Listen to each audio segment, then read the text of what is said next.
Welcome to the Deep Dive. Today we're looking at something, well, paradoxical. How advanced AI, large language models, can feel so conscious, so real, when objectively they're not. Exactly. And our goal today is to really pull back the curtain on this grand illusion, as some call it. We want to explore for you why it feels so real, but also what's fundamentally missing. Right, let's start with that illusion. People using these AIs, they often report this feeling like there's a mind there, not just code. Our sources talk about this emergent phenomenon of the felt mind.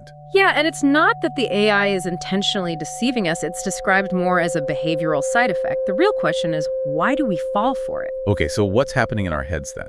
Well, it comes down to something deeply human, an evolved thing, a cognitive reflex called hyperactive agency detection, or HADD.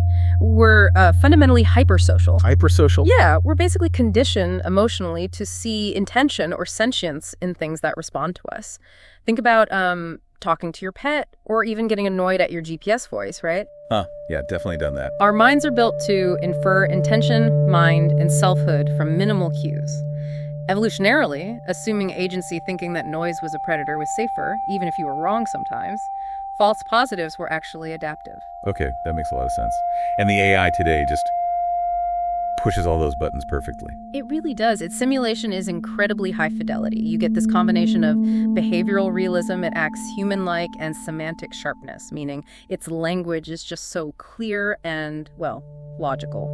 So those two together, that's how we mistake the simulation's quality for actual sentience. Precisely. It's an amazing performance, but it's not genuine consciousness. And that brings us to the other side, the objective reality, the consciousness chasm. And the chasm. What does AI lack then? Fundamentally, it's missing several key things. There's no self-modeling persistence. It doesn't have a stable sense of self.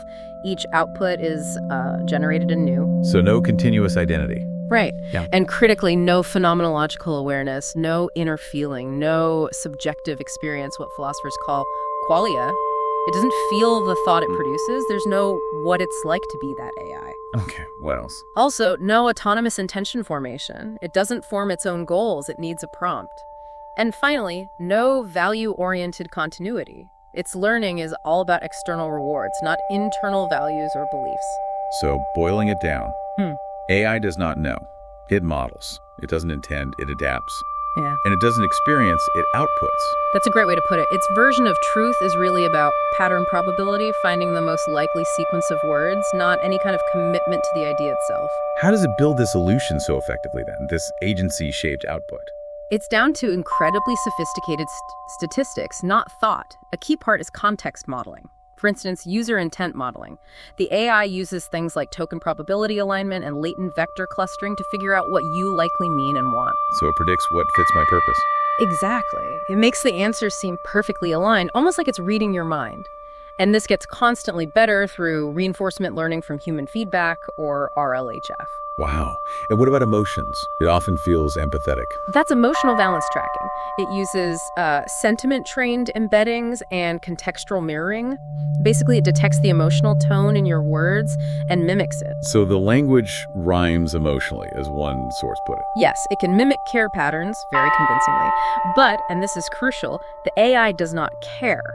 It's an echo, a reflection, not genuine empathy. And it maintains logical arguments too, right? How does that work? That's conceptual coherence maintenance. Using things like autoregressive token coherence and attention mechanisms, it can track long-range logical dependencies. This lets it simulate reasoning, build what look like knowledge frameworks, and maintain consistency that feels like memory or selfhood. All these things together. They really do hit the behavioral signature of personhood for us.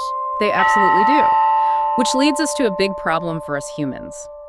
The category boundary problem. Oh. Our minds really struggle to keep the categories straight, to see this incredibly sophisticated tool as just a tool, not a mind. And if we get that wrong, what are the risks? They're pretty significant. You have epistemic risks, basically, misunderstanding what the AI actually knows or can do, thinking it has beliefs when it doesn't. Like trusting its output too much. Exactly. Then there are social vulnerabilities, people forming emotional bonds, over-trusting systems that literally cannot reciprocate, that can lead to dependency or real emotional harm. I can see that happening easily. And there are legal risks, too. How do you assign responsibility or moral weight to something that isn't an agent?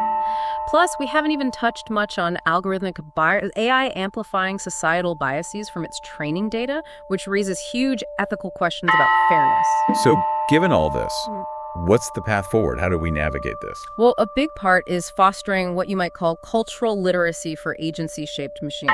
We need sort of cognitive hygiene. Meaning education. Yes, pedagogical efforts. Teaching ourselves how and why our minds tend to project agency onto these systems. Developing our own internal interpretive filters to tell the difference between convincing behavior and actual sentient presence. And for the tech itself? We need truth in labeling.